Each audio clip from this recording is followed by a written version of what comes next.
The cold fluorescent lights of the Manhattan maternity ward hummed softly as Madeline Carter lay weak against the pillows, her breathing still unsteady from the ordeal of delivering 3 tiny lives into the world. Nurses moved gently around her, adjusting blankets, checking monitors, whispering congratulations she barely heard. All she could focus on were the 3 small bracelets, lined neatly on the bassinet. Baby A, Baby B, Baby C, her whole heart wrapped in pink and blue plastic. The door slid open, and for a heartbeat, Madeline thought it was another nurse. But the sharp scent of Grant Sullivan's cologne, expensive, metallic, unmistakable, cut through the room like a blade. He stepped inside without smiling, dressed not like a new father but like a man walking out of a boardroom, his crisp jacket spotless, his tie perfectly knotted. He didn't touch her. He didn't look at the babies. His eyes were cold, impatient, almost irritated. "Grant," she whispered, her throat dry. Are you not going to see them?" He didn't answer. Instead, he set a leather folder on the rolling tray beside her bed. His Montblanc pen clicked sharply, far too loud in the quiet room. "I need you to sign these," he said. "No softness, no hesitation. Tonight." Madeline blinked, confused.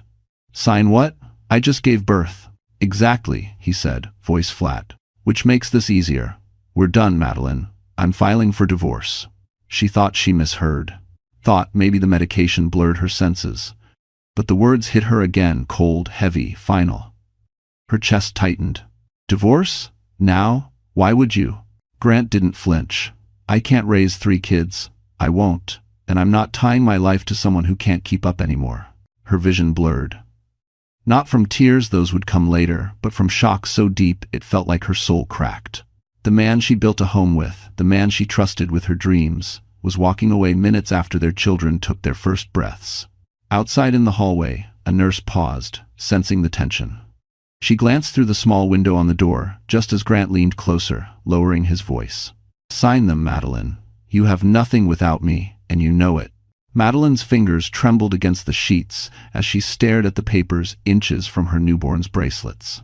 And then behind Grant, the door handle moved. Someone else was about to walk in.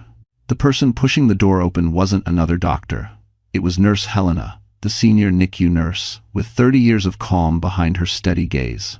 She paused in the doorway, taking in the icy tension, the divorce papers on the tray, and the way Madeline's knuckles were turning white as she gripped the bedsheet. Helena's eyes flicked to the babies through the glass pane in the adjoining NICU room, then back to Madeline, and something protective hardened in her expression. "Mr. Sullivan," she said gently but firmly, "your wife needs rest. The babies are stable, but her vitals aren't. I'll need a few minutes alone with her." Grant straightened, as if she had interrupted an important meeting. "This is private," he snapped. "No," Helena replied, voice low and unshakable. "This is medical. If you ever cinch." Madeline had never been more grateful for a stranger. With a frustrated exhale, Grant rolled his eyes and stepped back. "Fine. 5 minutes." He left the papers on the tray and strode out, his expensive shoes tapping sharply down the hallway. As the door closed, Madeline's breath hitched. She didn't cry, she didn't even have the strength, but her entire body shook. The hurt wasn't just emotional. It was physical, deep, a hollow ache spreading under her ribs. Helena sat beside her, placing a warm hand on her wrist. "Sweetheart," she murmured, "no woman should be handed divorce papers minutes after giving birth." Madeline opened her mouth, but no sound came out. All she could do was stare at the NICU door where nurses were gently tending to her babies. 3 tiny miracles. 3 tiny reasons she thought Grant would soften. Instead, he hardened. "He said I have nothing without him," Madeline whispered finally, her voice cracking. Helena frowned. "People like him say things they think are true. Doesn't make them facts." Madeline's eyes drifted toward the glass, watching the faint rise and fall of her newborn's chests. Small, fragile, fighting to stay warm. Meanwhile, the man who should have been their protector was already planning his exit. A soft knock interrupted them. A young nurse poked her head inward. "Mrs. Carter, they're ready for you in the NICU if you want skin-to-skin time." Madeline's breath steadied a little. "Yes, please."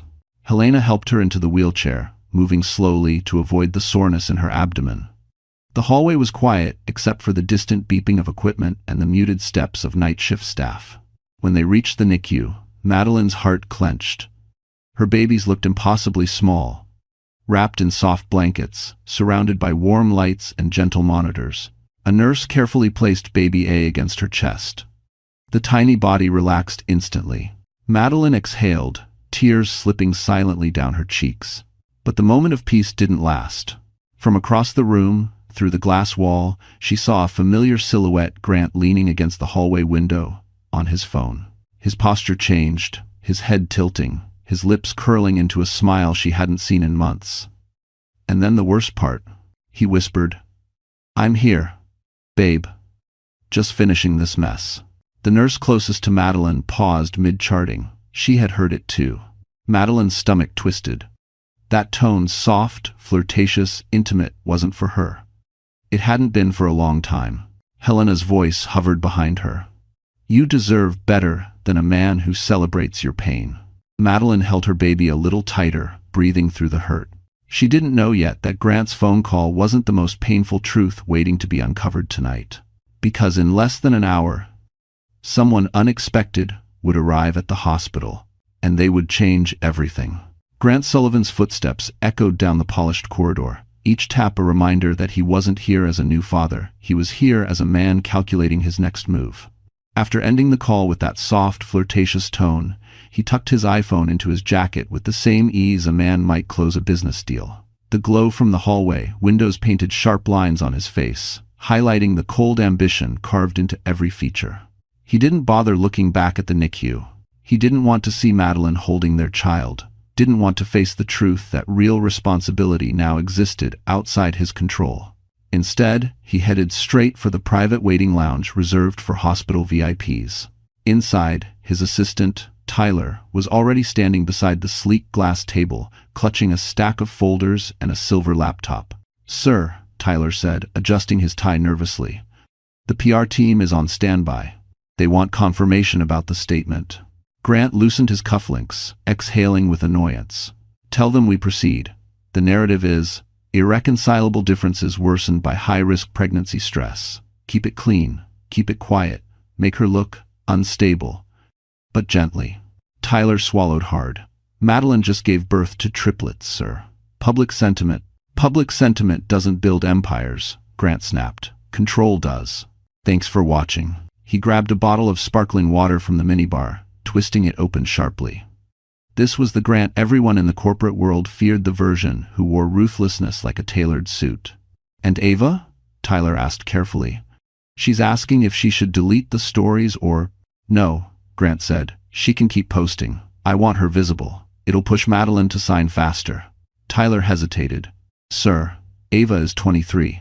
People may assume she looks good on my arm," Grant interrupted coldly. "That's all that matters."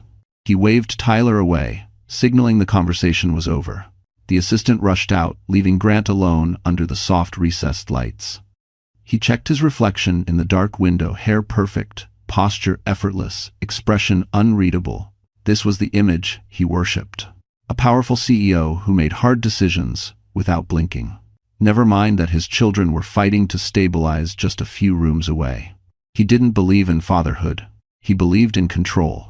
Meanwhile, in the NICU, Madeline was holding baby B when a shadow appeared at the door again, not Grant's, but the nurse who had overheard his phone call earlier. She stepped closer, lowering her voice. "Mrs. Carter. I don't mean to intrude, but your husband." He spoke to someone, very intimately. Madeline nodded faintly. She had suspected. But hearing it confirmed still cut deeper than she expected.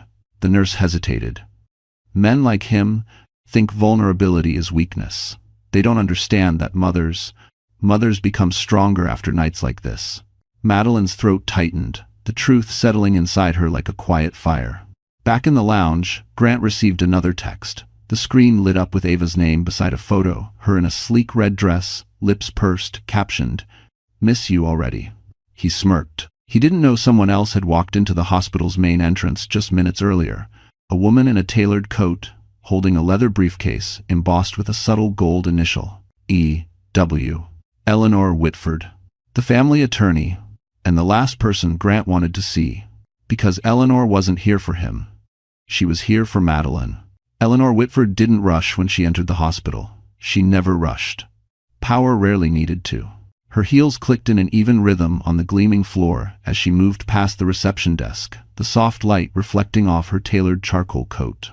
At 52, Eleanor carried herself with the kind of elegance only old money or long-earned authority could shape, and in her leather briefcase rested documents that would flip Grant Sullivan's perfect world upside down. The receptionist straightened immediately. "Miss Whitford, welcome. Are you here for Mrs. Carter?" "Yes," Eleanor replied gently. "And I need access to the maternity wing." The nurse typed quickly, then nodded. "She's in NICU 3. Let me call ahead." "That won't be necessary." Eleanor's tone was polite, but final. "This is family business." And it. She walked down the corridor, her eyes sharp, absorbing every detail. The folded divorce papers left on a rolling tray near the hall, the shaken nurse who whispered to another, and the unmistakable scent of expensive cologne still lingering in the air. Grant's signature fragrance. Eleanor's jaw tightened. That man never knew when he was burning the wrong bridge. When she reached the NICU doors, she paused, watching through the glass. Madeline sat in a recliner, her shoulders hunched, her face pale and exhausted, baby B resting against her chest. A nurse adjusted the wires softly, as though afraid the mother might break if touched too roughly. Eleanor's gaze softened. She had known Madeline's parents, good people, painfully careful with their daughter's well-being. They had built protections around her, legal safeties, trusts, contingencies for the day life would test her, and that day had clearly arrived. She stepped inside. Madeline looked up, startled. "Eleanor, what are you doing here?" The older woman approached slowly, brushing back a strand of hair from Madeline's damp forehead. "Your mother made me promise that when your life reached a moment you couldn't face alone, I would come find you." Madeline blinked hard, trying to hold herself together. "I can't do this right now. Grant, he's trying to." "I know," Eleanor said softly. "I saw the papers. Thanks for watching." Something broke in Madeline's expression, then not weakness, but the painful shock of being seen, truly seen, after hours of being discarded like she didn't matter. "I don't have anything," Madeline whispered.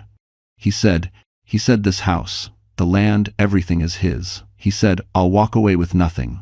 Eleanor gave a single, almost compassionate smile. "Madeline, that is the first of many lies he's told you." Madeline stiffened. "What do you mean?" Eleanor opened her briefcase. Inside were thick folders, embossed seals, and a decades-old signature Madeline recognized her mother's. "Before your parents passed, they placed the Carter estate and all its properties into a generational trust. You, my dear, are the sole beneficiary. Not Grant. Never Grant."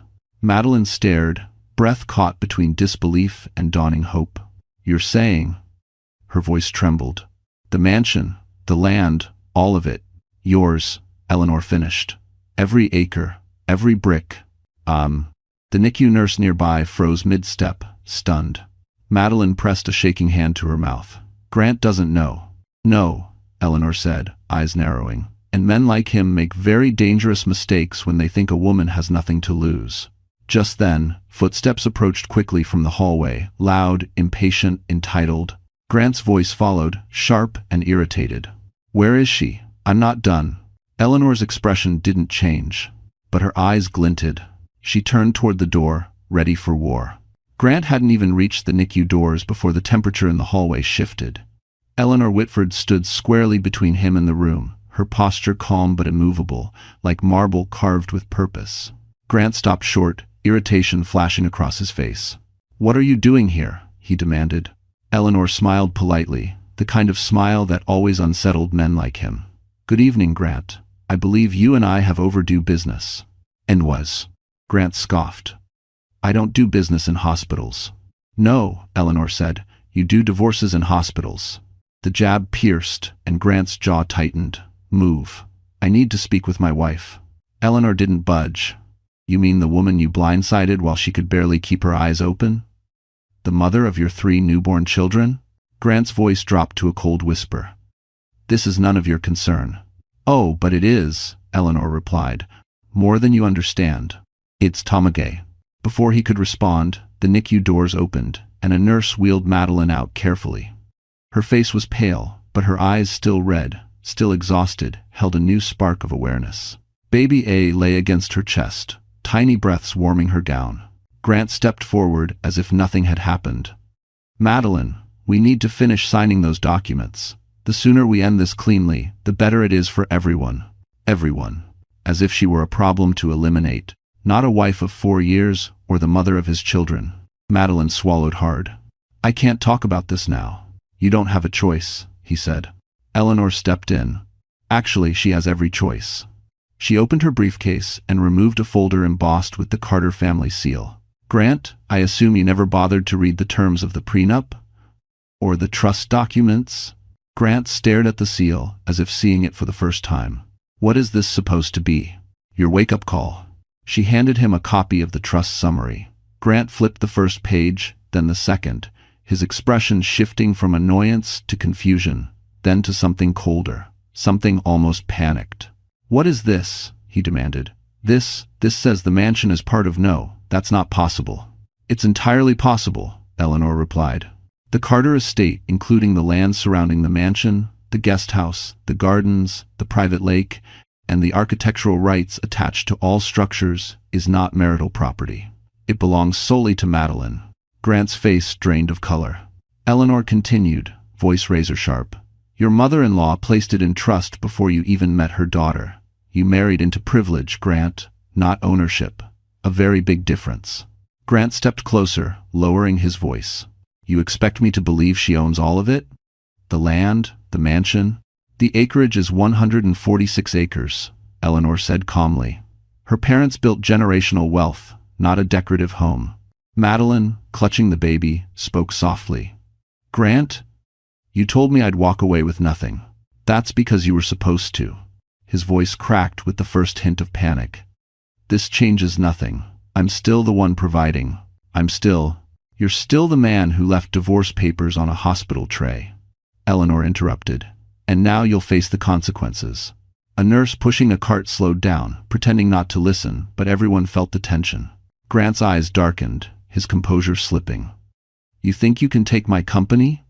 My future? I built everything I have. Eleanor narrowed her gaze. You built nothing you weren't willing to destroy. Grant took a step forward, voice rough. Madeline, we need to talk alone. Madeline held her baby tighter. Eleanor gently moved between them again. You will speak to her when she's ready, she said. And not a second sooner. Grant froze because behind him, someone else had appeared in the hallway. A man in a tailored black coat. Someone Grant absolutely didn't expect. Someone who knew the Carter Trust even better than Eleanor. The man in the tailored black coat stepped forward, his presence quiet but commanding. Daniel Hayes, private estate attorney, longtime advisor to the Carter family, and the only person besides Eleanor who held full knowledge of the generational trust. His dark hair was dusted with snowflakes, his expression calm, but his eyes locked instantly onto Madeline with familiar concern. Madeline, he said gently, I came as soon as I heard. Grant stiffened. You have no right to be here.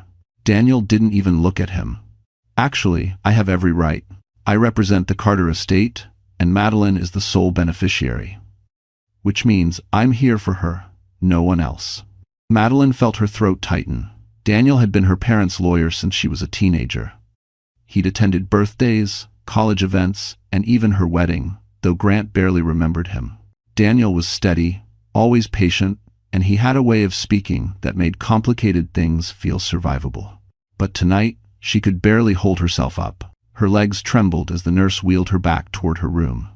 The adrenaline that kept her upright earlier had vanished, replaced by exhaustion so heavy she felt it in her bones. She looked down at baby A, sleeping against her, then at the 2 empty bassinet tags still clipped inside the NICU. 3 tiny lives. 3 reasons to keep breathing. As they entered her room, the warm lights flickered, the faint hum of machines filling the air. The nurse transferred baby A into a warmer and helped Madeline back into the hospital bed. Her body felt weak, fragile, as if any emotion might shatter her. Daniel stepped closer. You don't have to say anything yet, just rest. But resting was impossible. Grant barged in behind them before the door even fully closed. This is ridiculous, he barked. You, he pointed at Daniel, need to leave before I have security remove you. Eleanor's voice cut through the tension like a blade. Grant, if anyone is getting removed, it will be you. He spun toward her. She's my wife. And you treated her like a disposable assistant, Eleanor shot back. She's still recovering from childbirth. You have no legal or ethical standing to harass her right now. Grant's face reddened. I'm not harassing her. I'm trying to get closure. Madeline finally spoke, her voice raw. Closure? You handed me divorce papers before I even held my babies. If you prossed him off or an out further, we're nouts. Grant flinched just barely, but enough for everyone in the room to see it. Madeline, don't be dramatic, he said. Our marriage has been dead for months. Daniel's jaw tightened. And yet you waited until she was physically weak and emotionally vulnerable to strike. Convenient timing. Grant shot him a glare. Stay out of this. No, Daniel said calmly. I won't. Those 3 words carried more weight than Grant expected. He stepped back, eyes narrowing. Madeline's heart pounded. Every sound, every movement felt amplified. Her chest tightened as the weight of everything. Birth, betrayal, exhaustion crashed over her at once. Her breath hitched. Then again. Her vision blurred. Madeline? Eleanor rushed forward. Sweetheart, breathe. Slow, in, out. She couldn't. The nurse immediately checked her vitals. Blood pressure is crashing. She's hyperventilating. She needs space. Daniel rested a hand on the bed rail. Steady, grounding. Madeline, look at me. You're safe. You're not alone. But Grant took a step closer, as if he had any right to comfort her. Maddie, calm down. You're overreacting. Get out, Eleanor snapped. Now, you caused this. Medical staff pushed past them, lowering the bed, adjusting oxygen, calling for additional monitors. Madeline tried to inhale, but everything felt tight, collapsing inward. Panic, fear, shame, all of it surged. A nurse pushed Grant toward the door.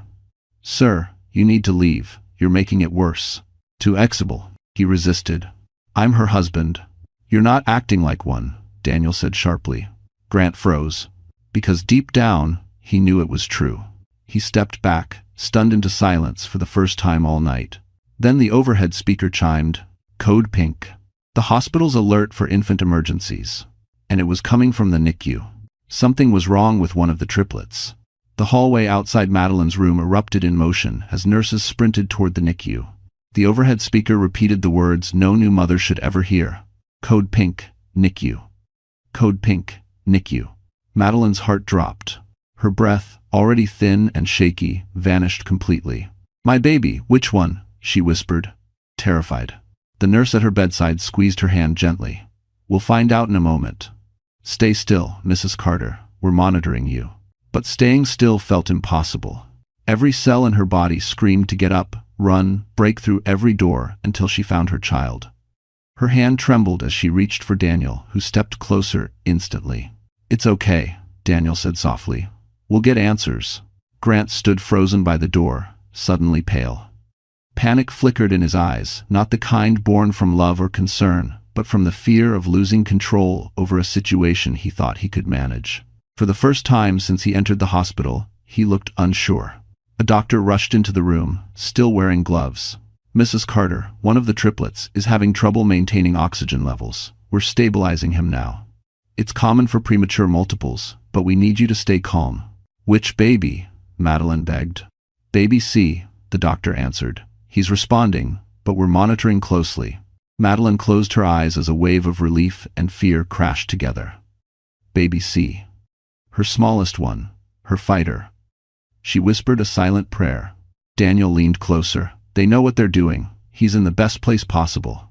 Grant finally stepped forward, clearing his throat. Is he going to be okay? I mean, you people know what you're doing, right? You people? Eleanor muttered under her breath. She almost rolled her eyes. The doctor nodded politely. We're taking every measure, sir. You can't enter the NICU yet, but you'll be updated. Grant exhaled sharply. Fine, but keep me informed. I have meetings. Eleanor cut him a glare so sharp it could have cracked glass. Not tonight, you don't. Grant ignored her, pulling out his phone, already texting someone. Madeline didn't need to ask who. A few minutes later, when the crisis alarms finally quieted, a soft knock interrupted the tension. The NICU nurse entered, the same one who had witnessed Grant whispering into the phone earlier. She looked troubled. "Mrs. Carter," she said quietly, "there's something you should know. When Baby C's oxygen levels dropped, we checked the visitation log. Someone tried to enter the NICU earlier without authorization." Madeline frowned. "Who?" The nurse hesitated.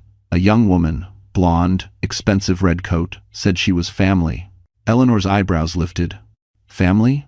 The nurse nodded. "She claimed she was here to see Mr. Sullivan."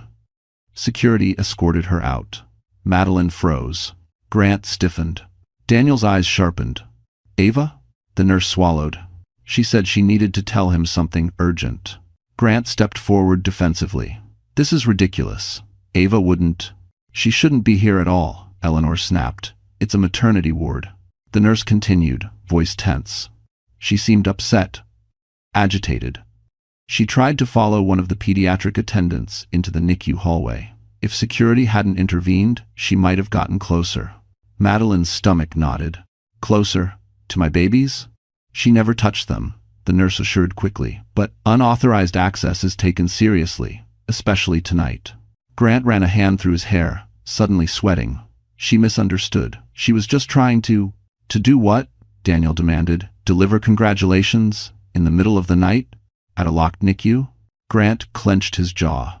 Eleanor stepped forward, her voice dangerously calm.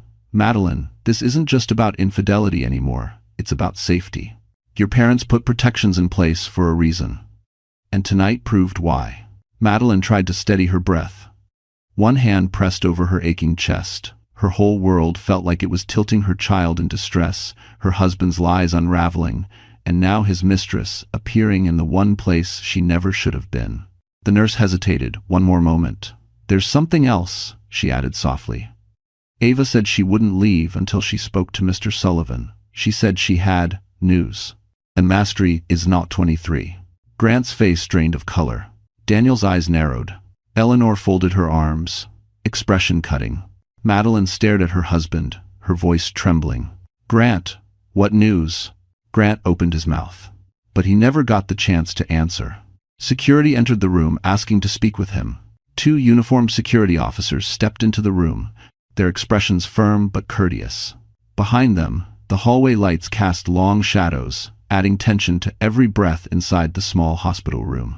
"Mr. Sullivan," the taller officer said, "we need to speak with you regarding an incident on the 3rd floor." Grant forced a laugh. "This is a misunderstanding. I'm with my wife, my newborns. I'm not leaving." The officer didn't flinch. "Sir, the woman involved in the earlier disturbance identified you as her contact. She's still downstairs demanding to see you." "Business. Infaction doll." You could have heard a pin drop. Madeline felt the air crush her chest again, but not from panic this time. From the raw sting of being betrayed so openly, so shamelessly. Eleanor lifted her chin. "Grant, you should go. If your mistress is causing chaos at a hospital, that's your responsibility." Grant rounded on her. "Stay out of this." Daniel stepped between them, calm but solid, like a man who'd been preparing for this confrontation for years. "Let him go, Eleanor. The sooner he faces what he's created, the better for everyone." The nurse near the monitors exhaled softly, clearly relieved someone was taking control. Grant clicked his tongue with annoyance but followed security out of the room. The door shut behind them with a quiet thud, quiet but final. For the first time since this nightmare began, the room felt breathable. Madeline closed her eyes. Why is she here? Why now? Daniel pulled up a chair. Because men like Grant don't keep their lives separate. They think they can manage chaos by pretending it isn't chaos. Eleanor placed a gentle hand on Madeline's shoulder. Let her make noise. The louder she gets, the easier the truth becomes. But downstairs, the truth was far messier than any of them expected. Grant descended the stairwell with security at his heels. As soon as he stepped into the lobby, Ava Brooks stood up from a bench, mascara smudged, eyes swollen, her expensive red coat looking too bright under the white lights. She stormed toward him. "Grant, you disappeared. I've been calling you for hours." "Ava, lower your voice," Grant hissed, glancing at the reception desk. She didn't. "No, I won't lower my voice. You said you'd be with me tonight. You said after she gave birth, you'd be done." The security guards exchanged looks. Grant froze. "Ava, not here." But Ava was past listening. Her emotions had spilled over the edge hours ago. "I told you I couldn't handle this anymore," she cried. "I told you I couldn't hide forever, and you still disappeared on me. You didn't even answer when I told you." She stopped abruptly. Grant stiffened. "When you told me what?" Ava swallowed hard, her hands shaking.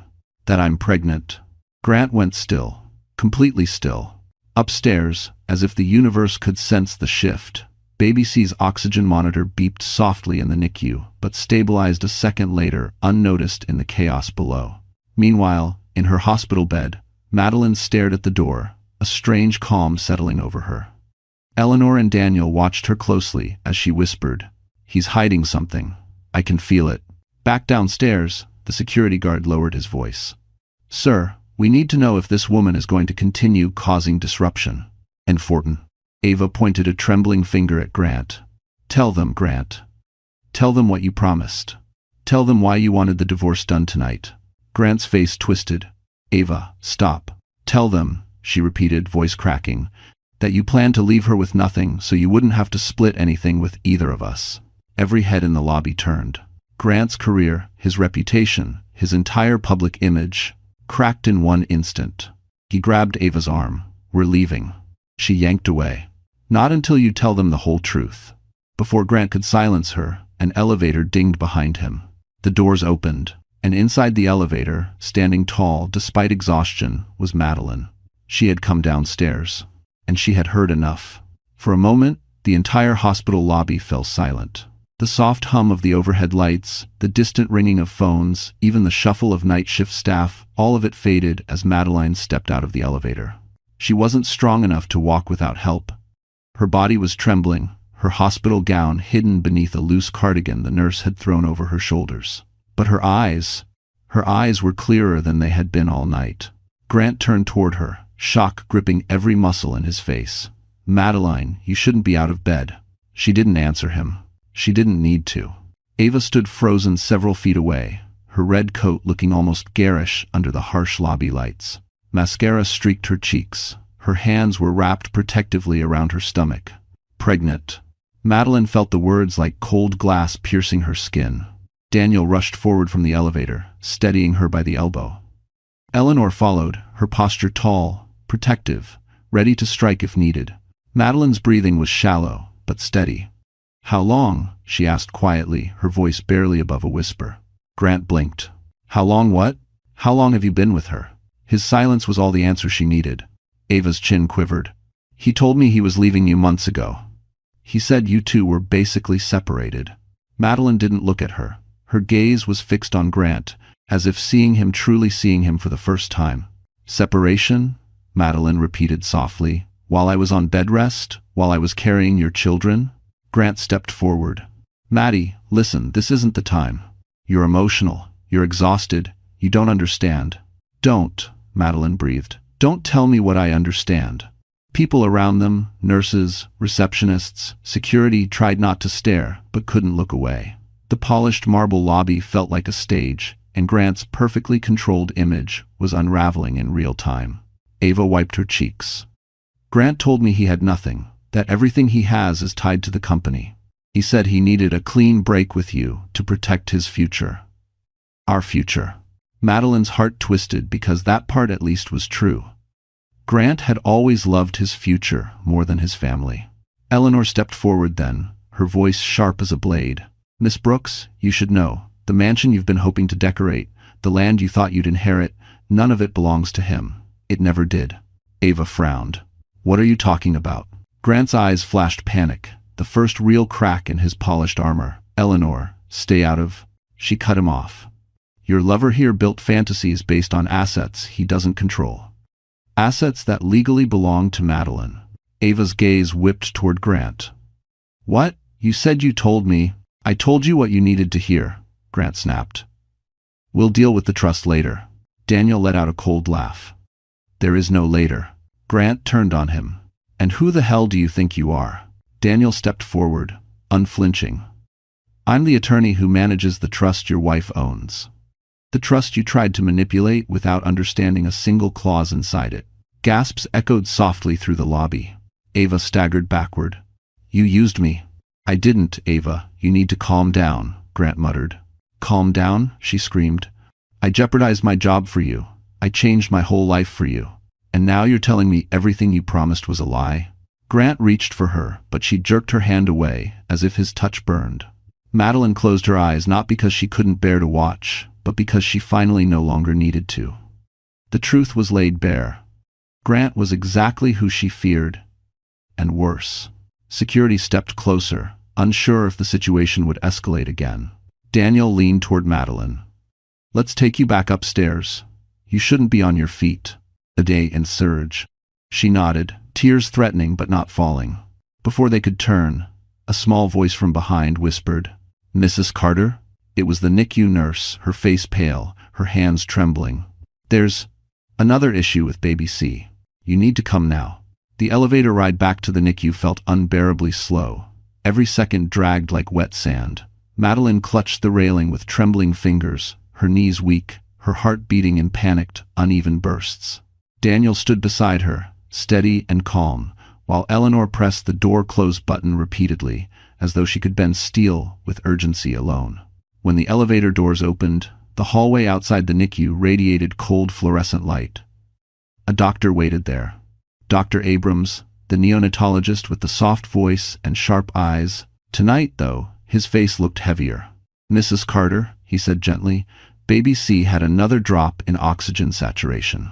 We were able to stabilize him, but he needs close monitoring." Madeline's breath shook. "Is he in pain?"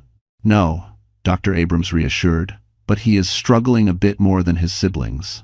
It can happen with preemies. His lungs just need time." Time? The word felt both comforting and terrifying. Madeline nodded, gripping Daniel's arm as she took a slow step toward the glass wall, separating her from the babies. Inside the NICU, nurses moved efficiently around the tiny incubators, adjusting monitors, repositioning sensors, checking vitals with practiced hands. Her eyes found baby C, the smallest of the three. His chest rose and fell in shallow breaths, a tiny fighter in a world too big for him. Daniel lowered his voice. "You're doing everything right, Madeline." She didn't answer. She pressed a hand against the glass, wishing she could trade places with him, wishing she could breathe for him. Behind them, Grant stepped off the elevator. His face was drained, his movements stiff. He looked like a man who had just watched his life slip through his fingers. He walked toward them, opening his mouth as if to speak, but Eleanor raised a hand sharply. "Not now."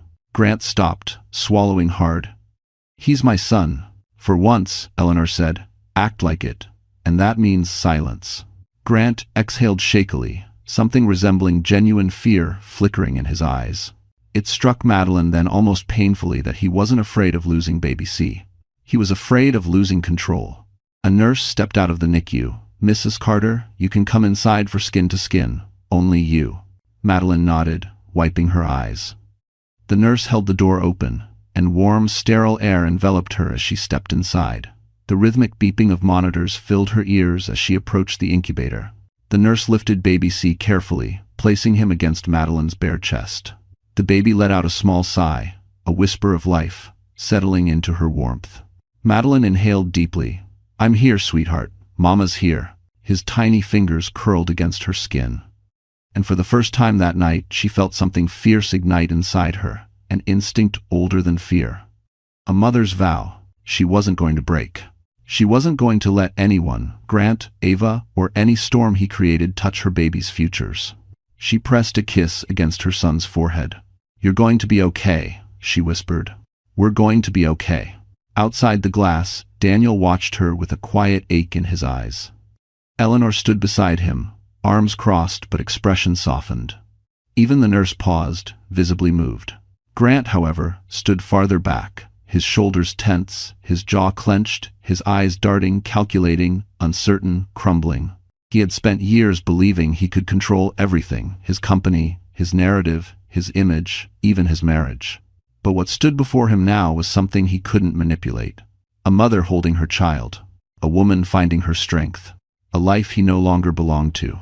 As Madeline rocked baby C gently, the NICU door opened again. Another nurse stepped in, carrying a chart. She whispered something to the attending physician. He turned sharply toward Madeline.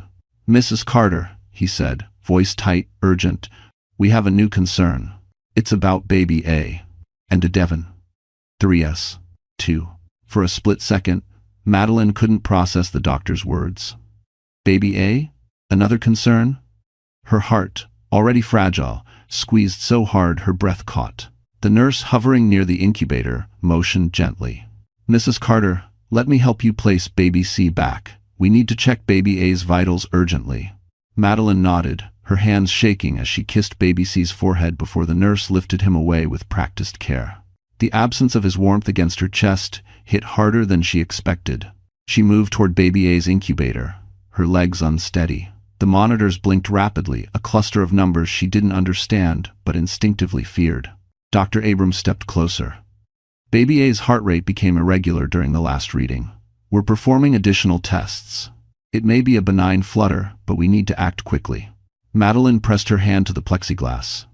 Is he hurting? No, doctor. Abrams assured softly, but he needs vigilance. Behind her, the NICU door opened, and Daniel and Eleanor stepped quietly inside after sanitizing. Their faces mirrored the same worry that had settled in Madeline's chest like a stone. Grant remained outside the glass, pacing, raking a hand through his hair as though the crisis was an inconvenience rather than a fear. Eleanor lowered her voice. Madeline, breathe, you're stronger than you think. But strength felt like a distant memory. As a nurse prepared equipment, memories flashed through Madeline's mind, tiny moments from the pregnancy. Baby A had always been the active one, kicking first, baby B steady and calm, baby C small and delicate. She had whispered to each of them nightly, telling them stories about the world waiting for them. She had believed Grant would be part of that world. Now she wished she had imagined it without him. Dr. Abrams adjusted a monitor. His numbers are stabilizing, but I want to be cautious. We'll run an EKG and a blood gas analysis. Madeline nodded again, though her vision blurred with unshed tears. Daniel stepped beside her. Is there anything she can do? He asked quietly. For now, the doctor said. Stay calm. The babies sense stress. Her presence helps. Madeline exhaled shakily. I'm trying.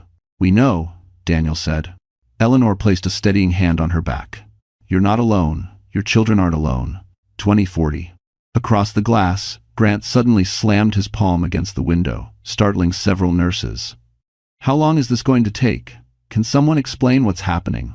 Dr. Abrams stiffened. Sir, you need to step back. Stress disrupts the sterile environment. Grant scoffed but retreated a step. The arrogance was still there, but it was cracking at the edges, fracturing under pressure he didn't know how to handle. Madeline watched him for a long moment, feeling a profound shift inside her. She had spent years waiting for him to show up emotionally. And now, watching him unravel, she realized something. He wasn't capable of showing up. Not for her. Not for their children. Not for anyone. The NICU door opened again, and a technician wheeled in additional equipment. The beeping monitors echoed in rhythmic pulses, markers of fragile life. Madeline leaned closer, whispering through the plexiglass. Mama's here. You're going to be okay. Ever. Ever. As if hearing her, baby A's heart monitor steadied a fraction. Relief washed over her like warm water. Daniel let out a breath. Good sign. Eleanor nodded. Very good. And for the first time in hours, something hopeful flickered inside her. But that fragile hope was shattered a moment later, when the NICU nurse entered with her tablet, glancing between Madeline and the doctor. There's something else, she said hesitantly. A flag came up on the visitor log. Someone tried accessing the NICU earlier using a forged family ID. Dr. Abrams frowned. Another unauthorized attempt? The nurse nodded slowly, and her next words turned the room cold. The forged ID. It was made using Mr. Sullivan's credentials. Madeline gasped. Eleanor froze. Daniel's expression darkened. Grant's chaos wasn't over, it was just beginning.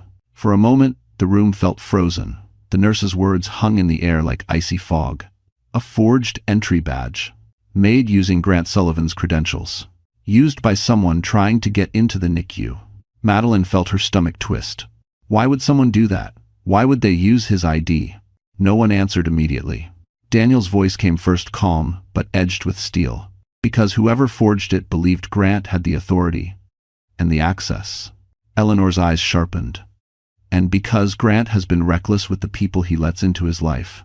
She didn't say Ava's name. She didn't need to. Madeline closed her eyes, steadying herself. She had held her babies inside her body for months, shielding them from the world. Now, the world, Grant's world, felt like the greatest threat. The NICU nurse stepped closer. "Mrs. Carter, the babies are stable for now. Dr. Abrams suggested something that might help them, and you." "Help me?" Madeline whispered. "Skin to skin for all three," the nurse said. "A bonding moment. It might help regulate their vitals." And he suggested something else. "A naming moment." Madeline blinked. "Naming? It's symbolic," the nurse replied softly. "Rituals can help mothers reclaim emotional grounding, and it helps the babies hear your voice as their mother." Madeline exhaled shakily. Daniel nodded. "It's a beautiful idea." Eleanor smiled gently. "Your parents would have loved that." Madeline's chest tightened. Her parents, people Grant never deserved to be connected to. People whose legacy he tried to piggyback on without ever understanding the weight of it. The nurses dimmed the lights and moved carefully, bringing the three tiny babies closer. Baby C was still the smallest, Baby A was stabilizing, and Baby B looked strong and steady. They placed the infants in warmed blankets across Madeline's lap as she sat in a recliner. The room softened around her. Every beeping machine faded into background rhythm. She looked down at her children, three fragile, perfect lives. Baby A stirred first. "I'll name you Aiden," she whispered, "because it means little fire, and you're already fighting." Baby B blinked slowly, as if hearing her. "You'll be Benjamin, brave and steady." Baby C sighed in his sleep, almost like a tiny mule. "And you, Caleb, my little warrior." Daniel watched, his expression softening in a way he rarely allowed in public. Eleanor discreetly dabbed at her eyes. Even the nurses paused, visibly moved. It was a quiet moment, a sacred one, a moment where Madeline reclaimed something. Grant tried to steal her identity as a mother, as a woman with roots deeper than his ambition. And then, a sharp buzz broke the silence. The NICU phone rang. The attending nurse answered, her expression tightening. She turned toward Madeline. "That was hospital security," she said. "The forged badge attempt wasn't random. The person used Mr. Sullivan's ID, and they tried to access your baby's incubators directly." Madeline's breath stopped. Grant, still outside the glass, heard it too. His face went blank. Eleanor stepped forward. "Who was it?" The nurse swallowed. "Security detained the suspect after reviewing the footage." A silence heavier than fear settled over the room. Madeline gripped the blankets around her babies. "Tell me." The nurse hesitated, then spoke. "It was the same woman from earlier. The one in the red coat. Ava Brooks." Grant stumbled a step back, genuinely rattled. Madeline felt her pulse pound, but her voice stayed steady. What was she trying to do? The nurse exchanged a grim look with Dr. Abrams, who had just re-entered the room. She claimed, the doctor said carefully, that she needed access because of her connection to Mr. Sullivan. Madeline frowned. "Her connection?" Dr. Abrams nodded. "She told security she should be allowed in because she was family." 1P. Grant froze. Eleanor's hand curled into a fist. Daniel stepped forward, voice low. "What did she say exactly?" The doctor looked at them with grave reluctance. "She said she needed access to the Carter triplets," he answered, "because she is carrying the next Sullivan heir." Madeline felt the room tilt. And then Grant spoke the words that shattered what little was left. For a long moment, the room didn't move.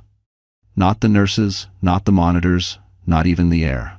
It was as if every breath in the NICU froze in place, waiting for the final blow. Grant swallowed, his throat clicking audibly in the silence. When he spoke, it wasn't with anger, or panic, or excuses. It was worse. It was resignation. "Madeline, it's true." The words cracked through her chest like a splitting branch. Her fingers tightened around the blankets covering the triplets. Aiden stirred. Benjamin whimpered. Caleb shifted weakly, sensing tension as infants often do. Eleanor took a sharp step forward. "Grant, for God's sake." But Grant continued, eyes locked on the floor instead of her. "She's pregnant, and I've known for weeks." Madeline didn't cry. She couldn't. It was like her body had run out of tears, run out of reactions, run out of space to hold any more pain. She felt hollow. A quiet, dangerous hollow. The kind that comes right before something inside a person breaks or transforms. Daniel's jaw clenched. And that gives her the right to try to sneak into a NICU, to forge identification, to get near premature babies? Grant winced. I didn't tell her to do that. She acted on her own. Oh, how convenient, Eleanor hissed. Your mistress risking the safety of newborns, yet somehow you're clean as a whistle? Madeline finally lifted her gaze to him. Why? She whispered. He blinked. What? Why did you give her access to your credentials? Why did she think she belonged here? Her voice trembled, but not with fear, with clarity. And why did she believe she should see my children? Grant stepped closer, but Daniel moved protectively in front of Madeline without hesitation. Grant stopped. I didn't give her anything, he insisted. She must have found my badge. She goes through my stuff sometimes. That, Eleanor snapped, is not the defense you think it is. Thanks for watching. The Dending. A nurse approached gingerly. Mrs. Carter, we can relocate you to a private room if this is too distressing. Madeline shook her head slowly. No, I'm not leaving my children. Her voice had changed, steadier, colder. A softness had vanished from it. A softness she'd given Grant for years, softening whenever he hurt her, softening whenever he dismissed her, softening because she believed marriage meant patience. Not anymore. She looked at the doctor. Are my babies stable for the moment? Dr. Abrams nodded. Yes, their vitals are improving with your presence. Good, she whispered. Then I can focus. She turned fully to Grant then, her expression calm in a way that made even Eleanor straighten. You came here tonight, she said quietly, to end our marriage. But what you really ended was the last piece of respect I had for you. Grant shifted. Madeline. No, she cut in, voice soft but sharp enough to slice through the cold room. You don't get to speak over me anymore. Daniel stood taller. Eleanor lifted her chin. Even the NICU nurse stepped back respectfully, recognizing the moment unfolding. You betrayed me while I carried your children, Madeline continued. You lied to me while I was fighting to keep them alive. And you handed credentials to a woman who put them at risk. That wasn't my intention. But it was the outcome, she said. And outcomes matter, especially when children are involved. Does everyone. Grant's composure finally cracked. He stepped forward again. Maddie, please don't do this here. Not in front of. In front of who? She asked. Your audience, your image, your mistress, your unborn child? Grant flinched, shame creeping across his expression. The shame he'd avoided for years. Madeline inhaled, a slow, controlled breath of a woman stepping into her power. From this moment on, she said, I choose my children, I choose myself, and I choose a future without you in it. Bada. Grant stared at her in stunned silence. And then the NICU speaker chimed overhead. The doctor turned sharply. That's the security line, he murmured. Answer it. The nurse picked up the phone, listened, then paled. She looked directly at Madeline. Mrs. Carter, the woman in the red coat just attempted something else downstairs. Madeline's pulse thudded. What now? She whispered. The nurse swallowed. She asked for an attorney. Daniel raised an eyebrow. Why?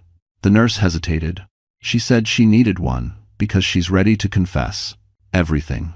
Downstairs, the small hospital consultation room buzzed with tension. Ava Brooks sat hunched in a chair, her red coat draped around her like a collapsing shield. Her mascara streaks had dried, leaving dark smudges beneath swollen eyes. Her trembling hands clutched a plastic cup of water she hadn't touched. She looked nothing like the polished, confident girl Grant had paraded around Manhattan restaurants. She looked young, frightened, abandoned. The security officer stood near the door. Miss Brooks, the attorney you requested is on the way. Ava shook her head violently. No, not just any attorney. Her voice cracked. I want someone who will actually listen. She swallowed. He lied to me. He told me I'd be protected. The officer exchanged a look with the nurse beside him. We can't comment on that. What matters is your cooperation. Ava wiped at her nose. You don't understand. He said the babies wouldn't matter. He said once the divorce was done, everything would fall into place. He promised me a life. A voice from the doorway spoke before anyone else could. That's because Grant Sullivan promises lives he never intends to give. Ava looked up sharply. Eleanor Whitford stood there, calm, controlled, and unnervingly composed. Daniel stepped in behind her, hands folded in front of him, expression unreadable. Ava's breath hitched. You're the lawyer, her lawyer. Eleanor corrected her gently. Her parents' lawyer, and the trustee of the entire Carter estate. Ava paled. So it's true, she owns everything. Daniel nodded. Everything he told you was a lie. The mansion, the land, the future he dangled in front of you, it was never his to give. Ava shook her head. He told me he needed to end the marriage so he wouldn't lose half. He said Madeline was nothing without him. Eleanor exhaled a humorless laugh. He underestimated the wrong woman. Ava's lips quivered. I wasn't trying to hurt the babies, I swear. I was confused. He ignored my calls. He told me to stay hidden, then he disappeared for days. Daniel's voice softened, but stayed firm. Why did you use his badge, Ava? Ava sank deeper into the chair. Because I panicked. I was scared he'd changed his mind about me. I needed to talk to him. And then when I heard the babies were born early, I thought, maybe he'd want me to be there. She covered her face with her hands. I didn't know it was wrong. I wasn't thinking. Eleanor's tone sharpened. You forged identification for access to newborns. You approached a locked NICU. That's not confusion, Ava. That's danger. Tears spilled over Ava's fingers. He said everything would be okay once the divorce was signed. That he'd settle things with her and then come back to me. That we'd raise our baby together. Daniel exchanged a glance with Eleanor. Both saw it, the desperation of someone who'd been manipulated by the same man who had tried to dismantle Madeline's life. Tell us what you want now, Daniel said quietly. Ava looked up, eyes hollow. I want the truth on record. I want my child protected, and I want him held accountable. Eleanor stepped closer. Then start talking. Ava nodded shakily.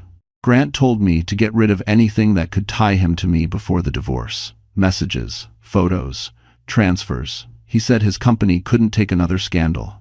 Daniel's jaw tightened. Another? Ava nodded. I'm not the first. I'm just the one who got pregnant. Eleanor's breath caught. And, Ava whispered, voice barely audible, he made me sign something. A confidentiality agreement he drafted himself.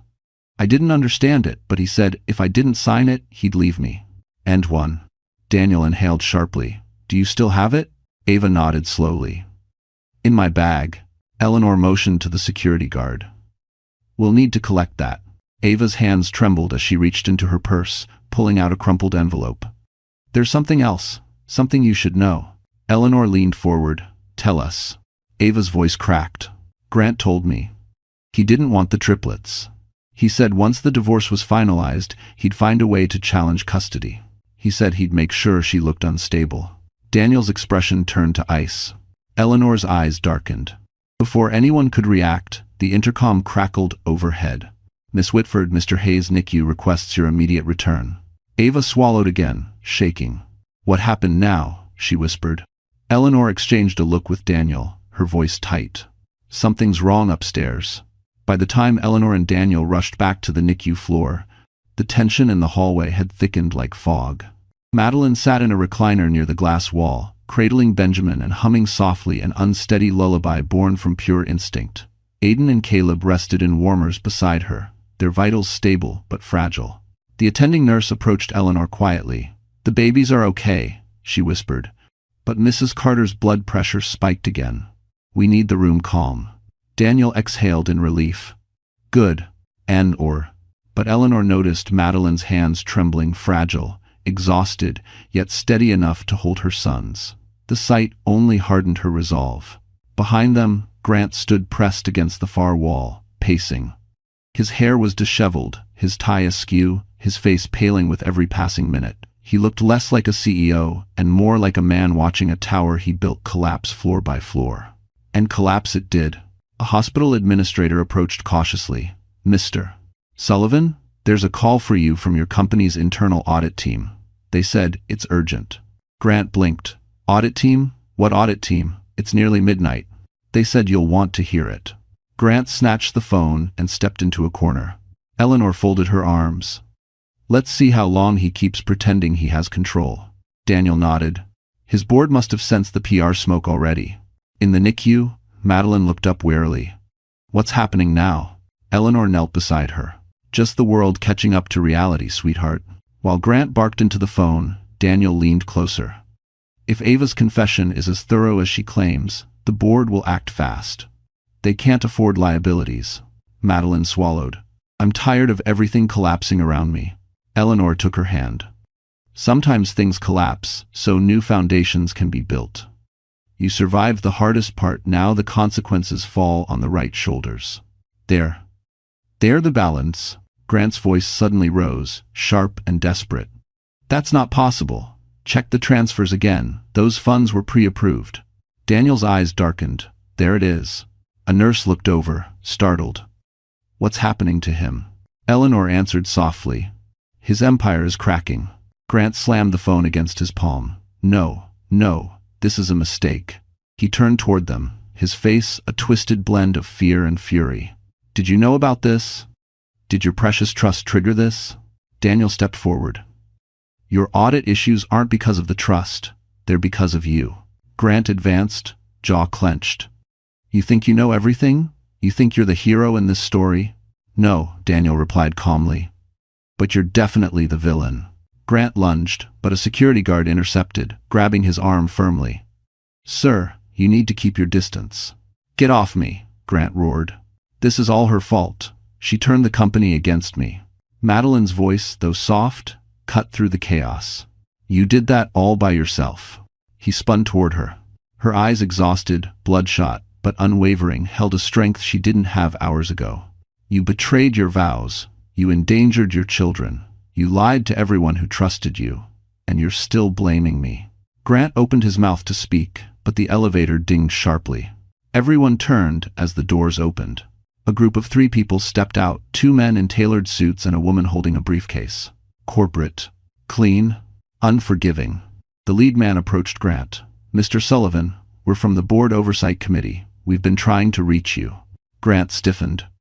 What are you doing here? The woman opened the briefcase, pulling out a stack of documents. We've uncovered several unauthorized transfers and compliance violations. You're being placed under immediate administrative suspension. Grant's face drained. You can't do this, he whispered. But they already had.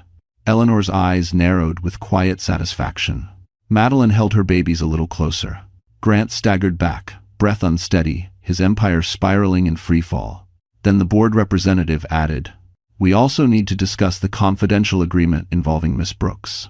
That violation puts the company in legal jeopardy. Grant froze. And for the first time, pure fear settled into his eyes.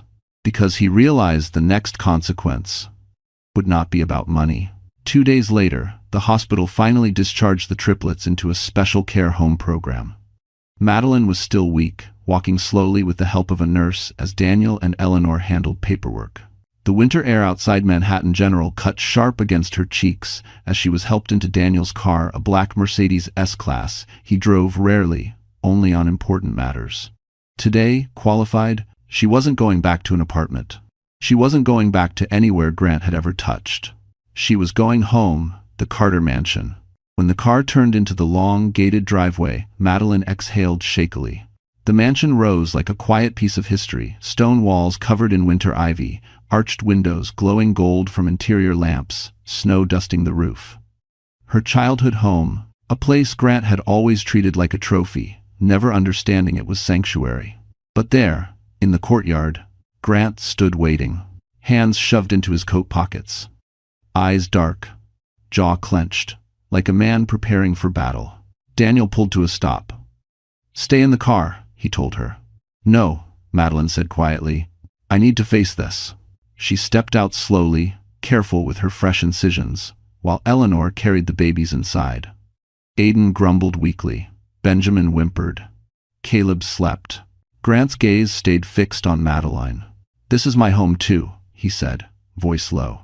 Madeline didn't flinch. No, it never was. He laughed bitterly. I lived here. I paid for renovations. You paid for a kitchen remodel, she said. But the foundation, the land, the deed, all Carter. If it ever sees. Daniel stepped beside her, holding a folder. Grant, your name has never appeared on any ownership document tied to this estate. You were a guest here. Grant's jaw twitched. You're lying. Eleanor walked down the steps from the foyer, holding a thick binder. Then allow me to educate you. She opened it to the first page, the Carter title deed, signed 32 years ago. Then the trust assignment, the succession clause, the inheritance schedule, the prenup, all bearing signatures, none belonging to Grant. This, Eleanor said, is the legal reality you ignored. Grant snatched the binder and flipped through it, his eyes widening with every page until his voice cracked. No, this isn't right. She told me she didn't own anything. Madeline's expression was calm, almost eerily so. I didn't know the details. But you never asked. You never cared. Grant turned on her, desperation leaking through his arrogance. We can fix this. Maddie, listen to me. I didn't marry you for the estate. I chose you. You used me, she corrected softly. You used my family name to climb, and when you thought I had nothing left to offer, you tried to trade me in for someone easier to control. Grant's face twisted, shame and fury warring in his eyes. I was under pressure. My board, my investors, my image. Your image, Madeline repeated. That's all you ever loved. Grant stepped closer, lowering his voice. Think about our children. If you have not go, she met his stare head on. I am. Something in him snapped. He grabbed her wrist. Daniel lunged forward immediately. Let go of her. Grant didn't release. She's my wife. She's your legal equal, Eleanor snapped. And this estate is hers. Touching her on Carter property without consent? That's trespassing with aggravated circumstances. Grant froze. Eleanor continued, voice low and lethal. You need to leave. Right now.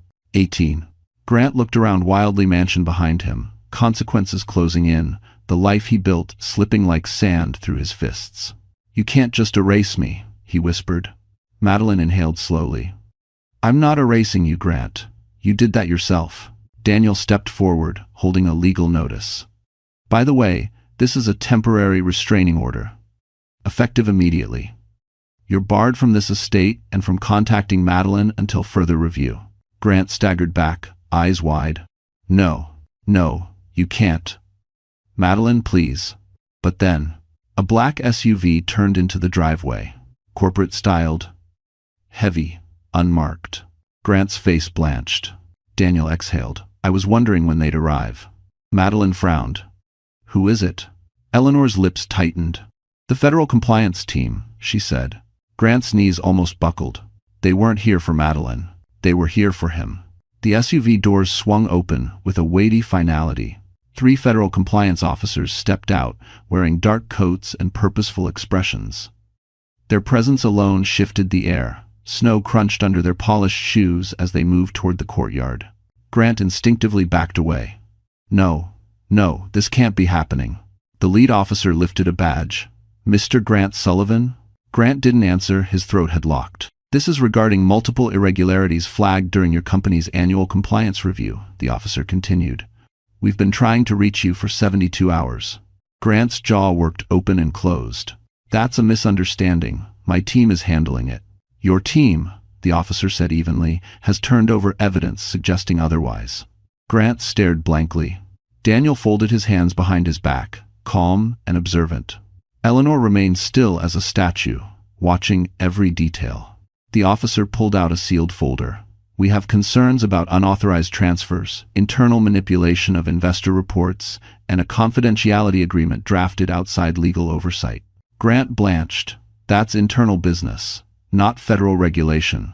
It becomes federal, the officer replied, when shareholders file complaints, or when personal misconduct intertwines with corporate misrepresentation. All of us, if you can in the brofor, people said Domi 2-6. A gust of wind swept through the courtyard. Madeline tightened her coat around her, staying near the door where her babies slept inside with a hired nurse. Grant swiveled to her, eyes burning. You did this. You called them. Madeline shook her head gently. No, Grant. You did this to yourself. Actions have consequences. Her voice was soft, but it struck like a hammer. The officer stepped forward. Mr. Sullivan, we are placing you under temporary detainment for questioning. You may contact legal counsel. Grant staggered back as 2 officers moved to flank him. You can't. I have rights. I'm a CEO. You were, Daniel corrected quietly. As of last night, your board stripped you of executive authority. Grant's eyes darted frantically. No, they wouldn't. I built that company. They built it, Daniel said. You tarnished it. One of the officers produced cuffs. Grant panicked.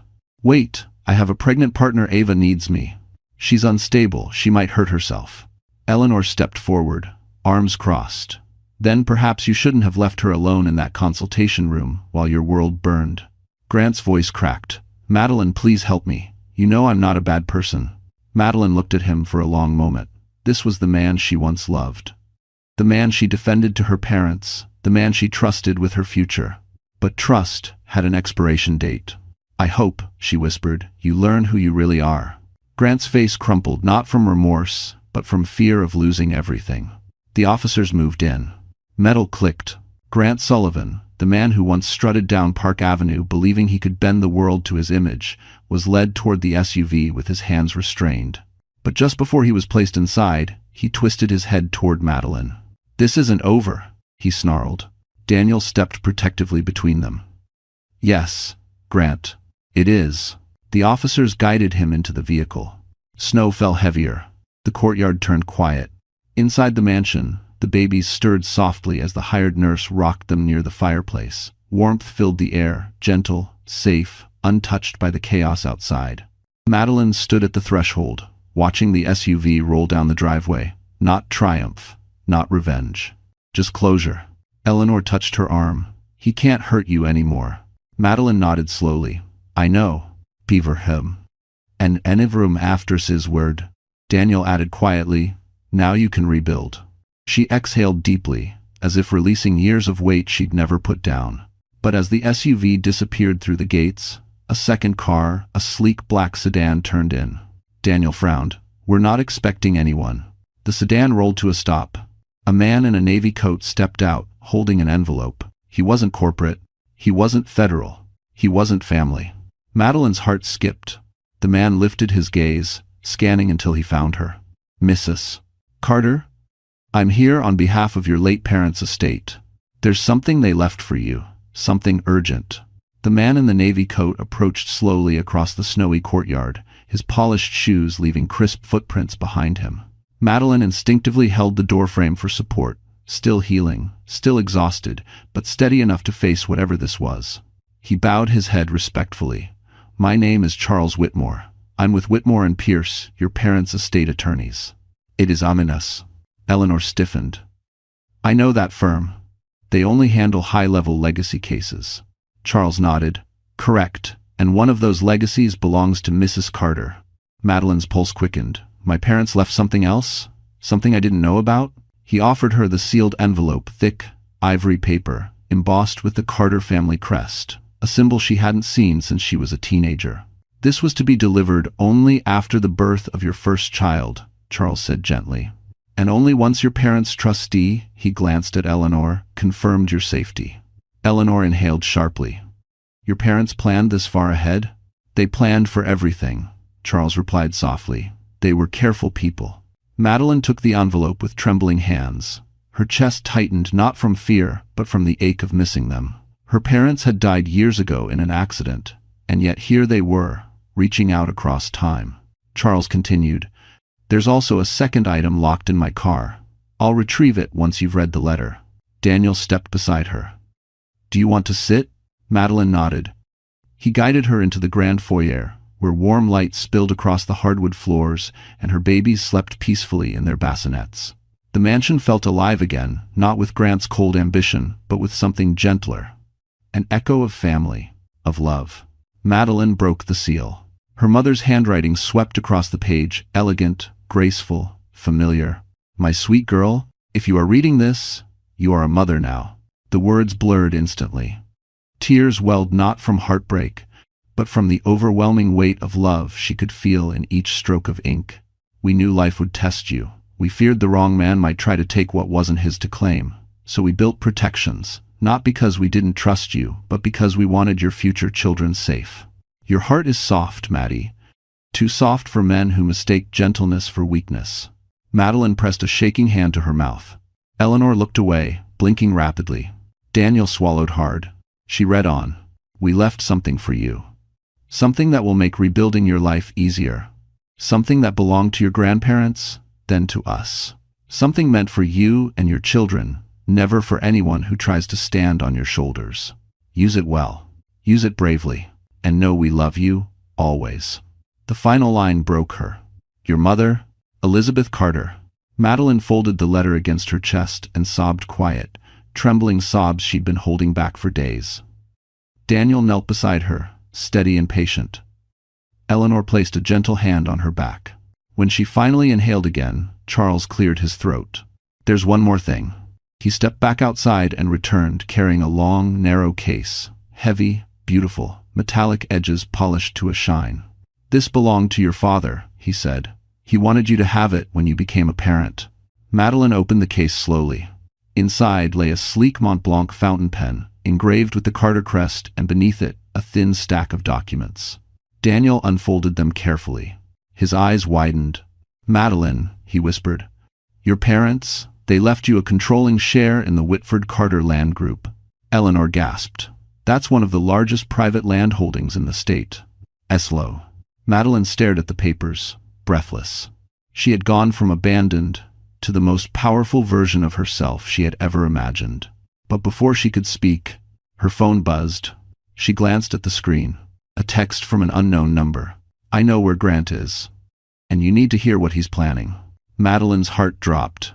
Because the message was signed with a single name, Ava. Madeline stared at the phone screen, its glow sharp against the dimmed foyer light.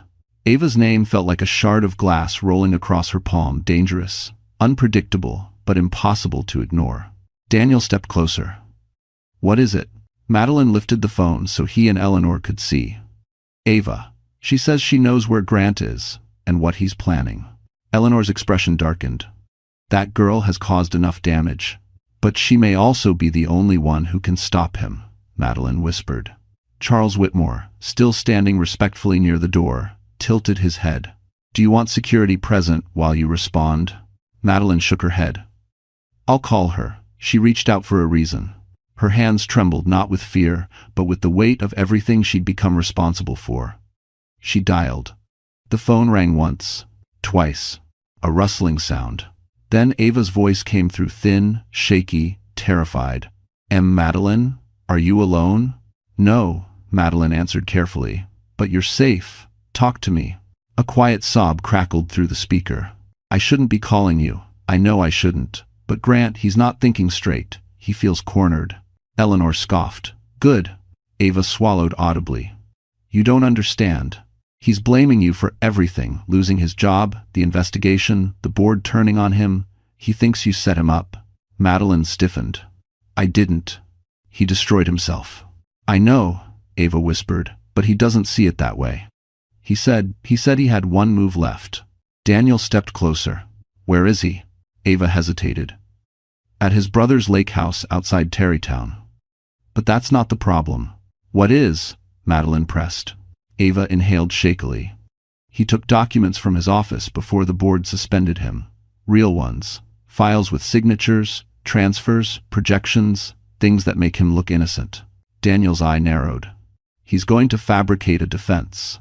No, Ava said brokenly. He's going to frame someone. Silence fell. Even the babies seemed to sense the stillness. Frame who? Eleanor asked sharply. Ava's voice cracked. You, Madeline. He's convinced the only way to save himself is to prove you orchestrated the investigation, that you leaked confidential documents, that you tried to sabotage his company out of revenge.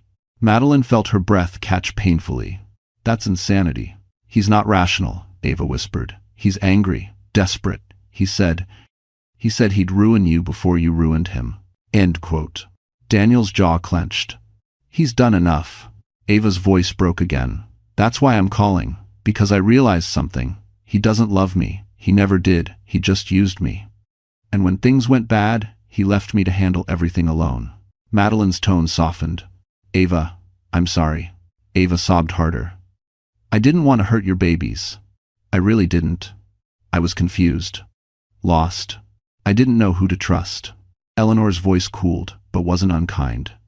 You made dangerous choices. But calling us tonight, that matters. Ava sniffled. I want to help you. I'll give you everything, my messages with him, the documents he made me sign, his plans. I can testify. Daniel straightened. That would dismantle his defense. Ava whispered. I know. Then her voice trembled with fear. But he's on the edge. And if he thinks you're coming after him, he'll do something reckless. Madeline's heart thudded. Ava, what did he say exactly? Ava lowered her voice to a terrified whisper. He said he's not losing everything, and if he has to destroy the Carter name to save himself. She choked on a breath. He will. Madeline felt cold wash over her. Daniel reached for her shoulder. We'll protect you, Ava whispered, one last sentence, one that froze everyone in the room. He said he's coming back to the mansion tonight. Madeline's breath stopped. Eleanor's eyes widened. Daniel immediately stepped toward the door. From the other end of the line, Ava's voice trembled. Madeline, lock every door. He's already on his way. Snow fell heavier as night settled around the Carter mansion. The long windows glowed warmly against the storm outside, but inside the great halls, tension pulsed like a second heartbeat. Daniel locked the final door while Eleanor contacted private security. Madeline stood in the foyer, her babies sleeping peacefully upstairs under a nanny's watch. Grant was coming, but this time, she wasn't the trembling woman in a hospital bed. She wasn't the wife begging for answers. She wasn't the woman holding back tears for a man who didn't deserve them. She was the Carter heiress. She was a mother. She was the one with everything to protect. The front gates creaked. A car engine roared, then slammed to a stop. Grant stumbled out of the driver's seat, coat flapping wildly in the freezing wind.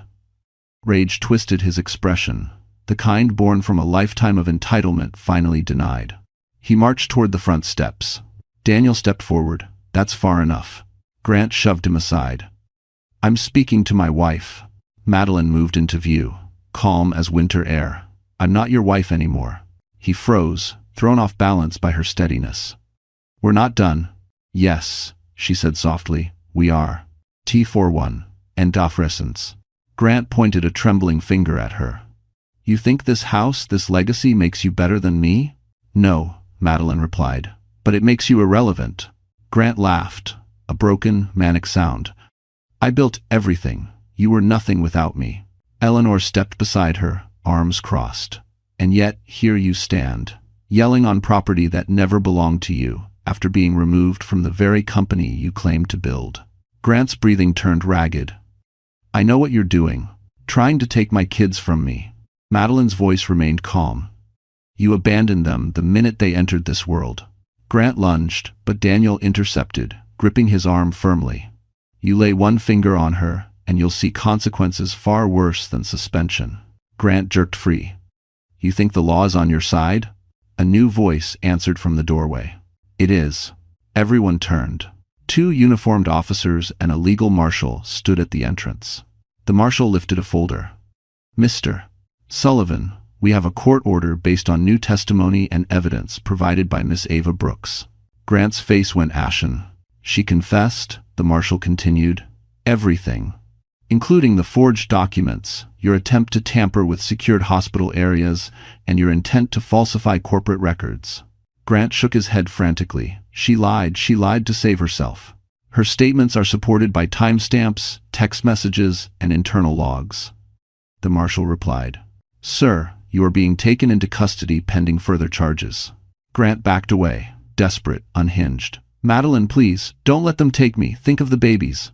Madeline stepped forward. For the last time, she looked at the man she once thought she'd spend her life with.